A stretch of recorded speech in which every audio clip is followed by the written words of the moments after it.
and welcome back to today's episode where I'm going to show you how I decorated this 3-tier wrap cake. But just so you know though, it didn't go as smoothly as I planned.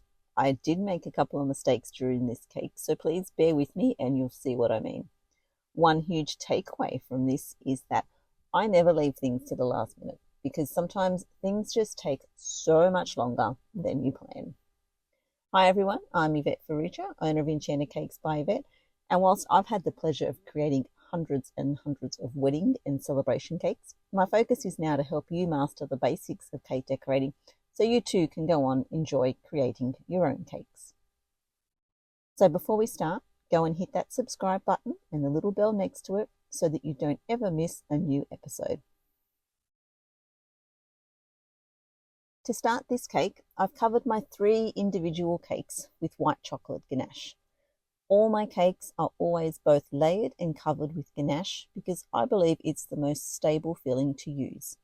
I'll pop the link below so you can grab my complete Ganache Bundle. It's the exact recipes I use every week in my cake business.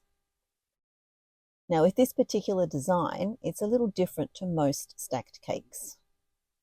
I'm actually going to stack the 3 cakes before I cover them with fondant. Firstly, I support all the cakes with wooden dowels, or you could use acrylic ones if you like as well. I buy all of mine from Cakers Warehouse, and you can use my discount code Enchanted10 to purchase online as well for your cake supplies. To stick my cakes together, I use more of my white chocolate ganache as it sets nice and firm and keeps my cakes in place. Now, if you're new to stacking cakes or you've never done one and don't know where to start, check out the link below for my complete system where I show you step by step how I do it so that my cakes don't collapse or lean over. Now, to start covering my cakes with fondant, I'm going to start with the top tier and work my way down. Firstly, I make the lid for the top tier and secure it in place with my fondant smoother, then cut the edges with a blade. So I'm using my Bakers Ready to Roll fondant, which is my preferred brand and also available at Cakers Warehouse. I also always use my fondant mat and cornflour bag to roll out my fondant. This just gives me a nice flat non-slip surface. Because it's a wrap style cake, I need to roll out a rectangle rather than a regular circle for cake covering. The best way to do this is to measure out the circumference of the cake and the height so you know how big to make the rectangle. Now before I place it onto my cake, I want to make a jagged torn edge effect, and I do this by gently ripping off the edges of the fondant. Now to place the fondant onto the cake, I wrap it onto the rolling pin, but as you can see, just make sure you start by rolling the correct end onto your rolling pin first.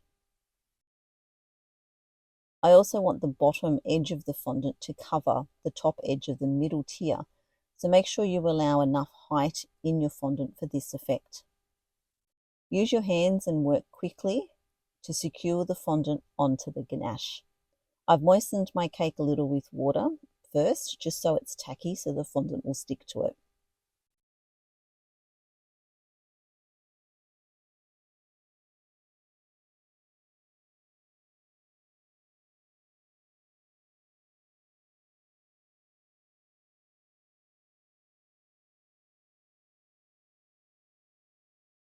So then just remove the rest of your fondant so that you've got a nice clean edge on that middle tier. Just use the blade like we did with the top lid on the top tier.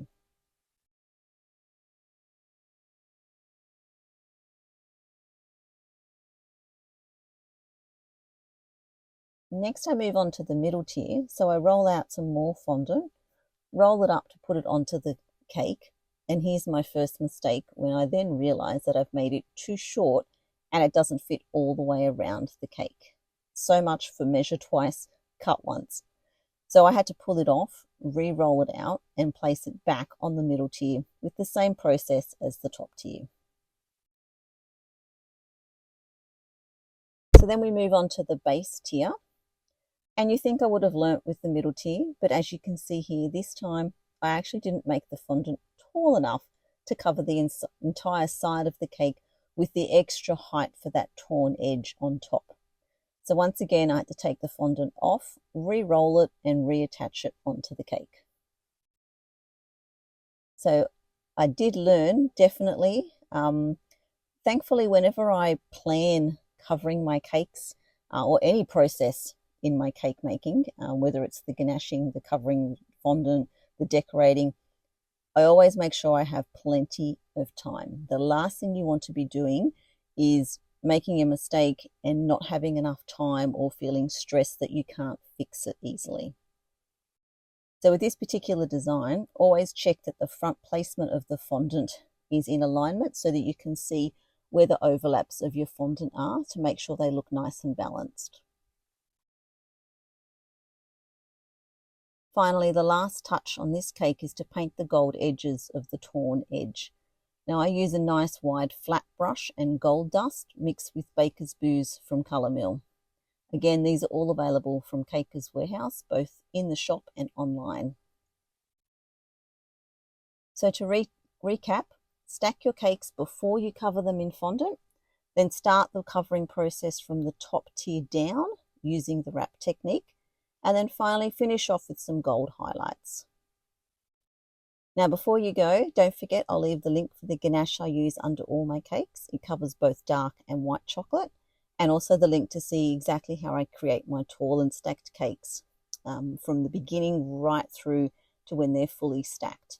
So you can go ahead and stack your own cakes without feeling panicked or overwhelmed, wondering if you're doing it right. So thanks for joining me today. It would mean so much to me if you could hit that subscribe button, and I'll see you next time. Happy decorating!